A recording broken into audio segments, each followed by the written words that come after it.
Hey everybody, good morning. Welcome to Coffee Time.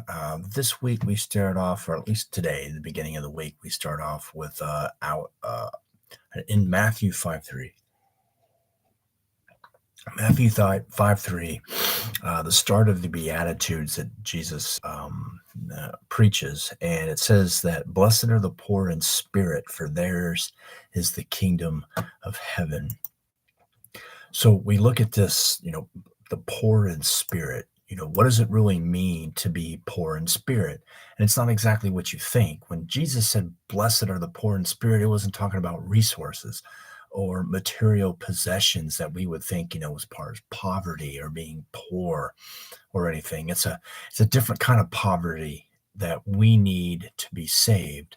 To be poor in spirit, we need to recognize that we have no spiritual assets whatsoever, that we're spiritually bankrupt. And it's not about just being poor, but more than that, it's about being a beggar towards God, to beg for God for whatever we want, which means to be 100% reliant on God and his provision and his direction in our lives.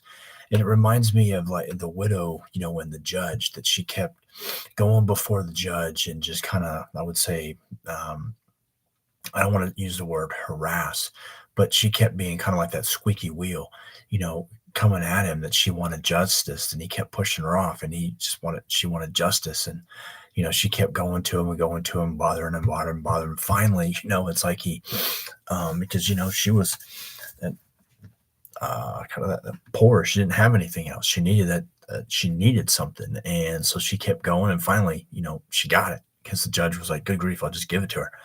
So, and that is kind of a lesson for us to keep going before the Lord, in prayer and in petition and asking God and being in prayer and study and all that, and asking God, for something that we truly want in our hearts. And he can see that. And it's not superficial stuff. It's things that, that we truly, deeply need. And the Lord can see that. But it's the humility knowing that we need that from God, and only God can do that for us. So part of that is, being 100% reliant on God and his provision and his direction in our lives, why he should be in the center of our lives. Now that being, 100% reliant doesn't mean that we sell off everything, live on the streets, wander the planet, and expecting God to send ravens for food and grow plants for shade. It means we need to understand that we have nothing, that we can do nothing and be nothing without God. Those poor in spirit recognize that it's out of humility and not selfish pride or self-reliance that we seek God. We must trust that we're not enough in our own strength, but trust that God is enough. Yes, most of us might like to be rich or comfortable or self-dependent, not have to rely on anyone, but ourselves. But even if we had all of Solomon's riches and his wisdom and his grandeur, it would not be enough to save our souls.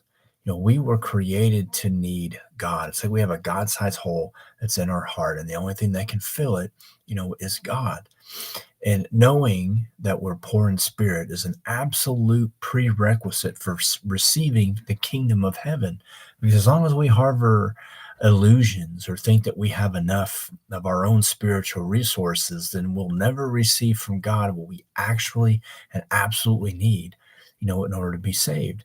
In the Beatitudes, poor in spirit is placed first among all of the other like commands that the Lord has there in the Beatitudes for a reason, because it puts all the other commands into perspective, that the rest cannot be fulfilled by our own strength, but only by a beggar's reliance on God's power and grace.